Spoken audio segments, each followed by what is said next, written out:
저는 김석기 의원하고는 아주 오랜 인연을 갖고 있습니다.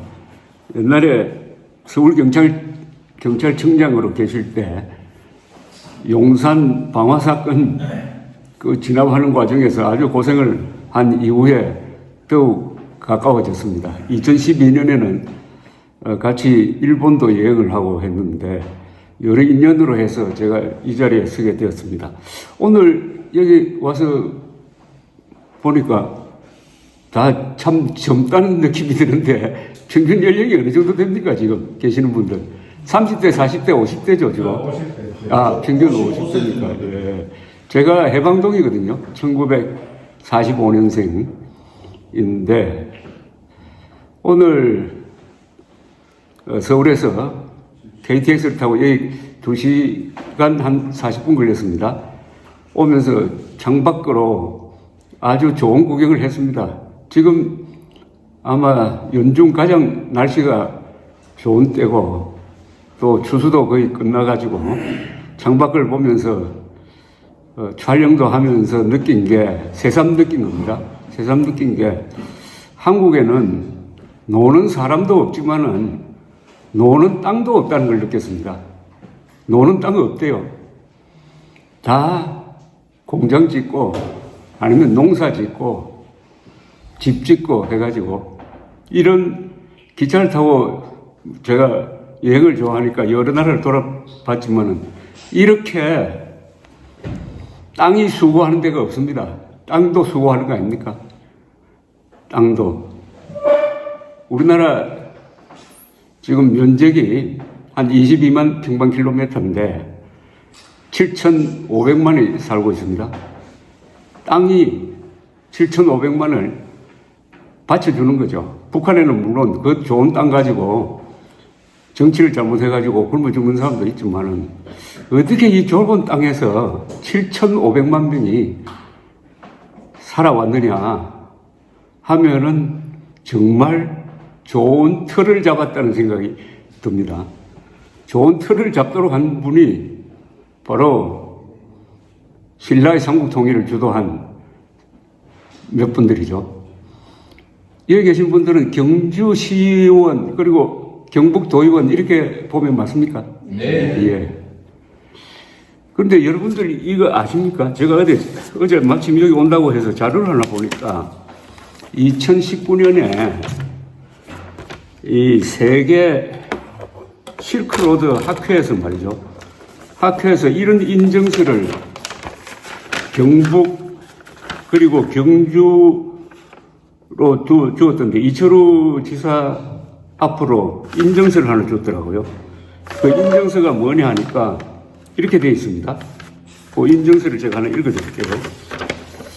우수한 역사 자료들과 다양한 고고학적 발견 그리고 문화적 전통과 유산들이 증거하고 있듯이 오늘날 경상북도의 도계의 대부분을 영토로 했던 고대왕국 신라는 중국, 일본 등 주변국들은 물론 멀리 인도와 페르시아 같은 다른 실크로드 나라들과 활발한 경제적, 외교적, 문화적 관계를 맺으며 한반도에서 번영을 이루었다는 것을 확인하면서 여기에 우리들은 신라 왕국의 수도였던 경주를 품고 있는 경상북도를 중요한 실크로드 도시와 실크로드 도로 각각 명명하는 것이 마땅한 것임을 인정합니다. 이렇게 되네요.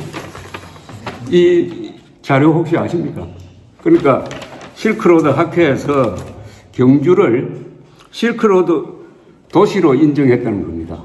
실크로드라고 하면은 동쪽의 끝은 경주고 서쪽은 어디가 끝이냐 하는 데 대해서는 약간 이론이 있습니다. 서쪽은 이스탄불로 보는 사람도 있고 뭐 로마로 보는 사람도 있는데 동쪽 끝은 확실합니다. 경주예요, 경주. 일본 사람들은 교토라고 하기도 합니다. 경주에서 바다를 건너면은 교토가 되니까. 어찌되었든 실크로드를 하면은 동서양을 이어주는 무역로였죠. 사람들도 왔다 갔다 하고 물건도 왔다 갔다 하고. 그래서 경주 고군에서 그 유리잔 많이 나오잖아요. 저 로마 지역에서 만든 유리잔도 나오고. 그런데 이상하지 않습니까? 이 신라가 보면은 지역적으로는 굉장히 고립되어 있습니다. 북쪽으로는 소백산맥, 그리고 서쪽으로는 그 지리산, 동쪽으로는 바다. 그런데 어떻게 세계로 통할 수 있었을까? 지리적으로는 고립되어 있는데 어떻게 세계로 통할 수 있었을까? 이걸 여러분들 한번 생각해 보시기 바랍니다. 어떻게 이런 게 가능했을까? 그거는 아마도 이건 앞으로 제가 말씀드리겠습니다만은 신라를 이끌었던 지도층이 세계를 사돌아다니는 사람들, 기마민족, 그리고 바다, 배를 잘 타는 사람들, 말과 배를 잘 타는 사람이었다. 그리고 무엇보다도 그런 호연지기가 있어야 되는 거 아니겠습니까? 모험을 좋아하고 야성이 있고 그걸 뒷받침하는 체력도 좋고 조직도 좋고 해서 바로 가장 궁벽한 곳에 살고 있던 신라 사람들이 세계와 통했다. 초원을 통해서, 바다를 통해서. 바로 그 사람들이 삼국 통일을 이끌었다. 뭐 이렇게 보는 거죠. 그래서 제가 화두를 하나 여러분들에게 던졌습니다. 제가 오늘 여기 오면서 느낀 또 다른 거는 신라의 삼국 통일이 있었으므로 오늘날 대한민국의 번영이 있었다. 우리 민족사에서 가장 중요한 나라 두 개가 있다면은 통일 신라 그리고 대한민국이다 하는 것을 눈으로 확인을 했습니다. 대한민국은 지금 북한 노동당 정권과 대결을 하고 있습니다. 이 대결의 본질이 뭐냐? 저는 이렇게 정의를 합니다. 민족사의 정통성과 삶의 양식을 놓고 다투는 타협이 절대로 불가능한 총체적 권력 투쟁을 하고 있습니다. 이게 저 남북관계의 정의입니다. 정의. 복잡하게 생각할 것 없이 민족사의 정통성이 어디 있느냐? 북한 노동당 정권이냐? 아니면 대한민국이냐? 그 다음에 삶의 양식. 북한식의 수령 독재식으로 살 거냐? 사회주의식으로 살 거냐? 아니면 자유민주주의 시장경제로 살 거냐? 하는 것을 놓고 다투는 투쟁이니까 이건 타협이 안 된다 이겁니다. 타협이 불가능하죠. 정통성을 놓고 다투면 타협이 안 됩니다. 그리고 사회주의, 자본주의를 섞은 제3의 제도가 있는 것도 아니고, 그러니까 한쪽이 죽어야 된다 이거죠. 북한 노동당 정권이 사라지든지 대한민국이 사라지든지. 여기서 민족사적 정통성을 놓고 다투는 투쟁을 저는 역사전쟁이라고 부릅니다. 그리고 삶의 양식을 놓고 다투는 투쟁을 저는 이념전쟁이라고 부릅니다. 그러니까 남북관계는 두 가지 전쟁이 지금 동시에 진행되고 있습니다. 이념전쟁은 우리가 이긴 것 같이 보여요. 즉, 지금 국력으로 말하면 GDP를 기준으로 하면은 거의 100대 1입니다. 100대 1. 국력에서. 그리고 지난 3월 9일 선거를 통해서 또 자유민주주의를 지켜냈습니다. 그러나 역사전쟁에는 지고 있는 거 아니냐 하는 생각이 들 때가 있습니다. 역사전쟁에서는.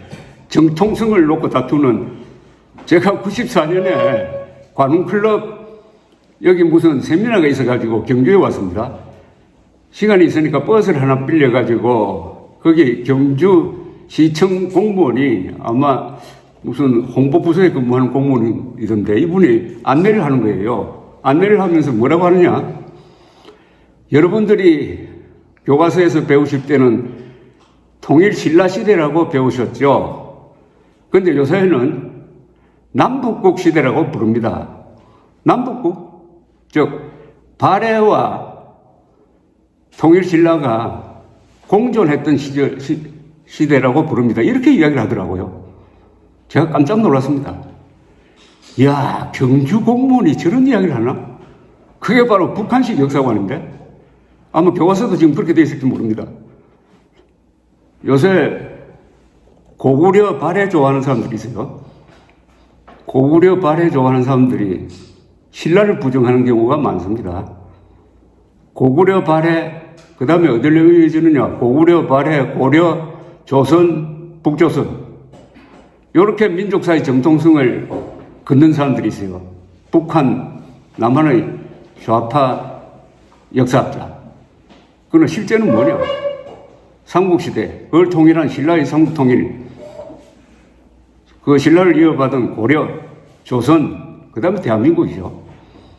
그래서 이 고구려 중심의 역사관과 신라 중심의 역사관이 딱 충돌하고 있는데, 신라 중심의 역사관이 밀리고 있는 것 같은 느낌을 받습니다. 그건 우리 민족사를 볼 때 그렇고, 그 다음에 대한민국 지금 건국이 1948년 올해가 74주년인데 윤석열 대통령조차도 지난 8월 15일 8.15 기념사를 하면서 77주년 광복절이라는 이야기를 하면서도 74주년 정부 수립, 즉 건국기념일이라는 이야기는 안 하더라고요. 한편 신문에 보면은 가끔 내일이 김일성 생일이라든지 무슨 태양절이라든지 내일이 김정일 생일이라든지 이런 이야기는 나오는데 오늘이 박정희 대통령 태어난 날이다. 아니면 돌아가신 날은 12.6이니까 다 기념을 하지만은 이승만 대통령 생일이다. 뭐 이런 이야기는 없어요. 그걸 보면은 역사전쟁에서는 지고 있는 거 아니냐. 즉 민족사적 정통성이 북한 노동당 정권에 있다고 믿는 사람들이 많은 거 아니냐. 더구나 지난 5년 동안 문재인 대통령이 한 것 가만 들여다보면은 김문수 위원장 이야기대로 저 사람 김일성주의자 아닐까 하는 의심을 갖지 않을 수 없게 하는데 특히 1948년 8월 15일이 대한민국 생일인데 생일을 지은 사람입니다. 여러분 이 사실 아십니까? 세계에서 나라는 있는데 생일이 없는 유일한 나라가 대한민국입니다. 우리나라 생일이 있습니까? 생일이 어딥니까? 언제입니까? 대한민국 생일이 언제입니까? 8월 15일. 8월 15일은 알겠는데 언제 몇 년도?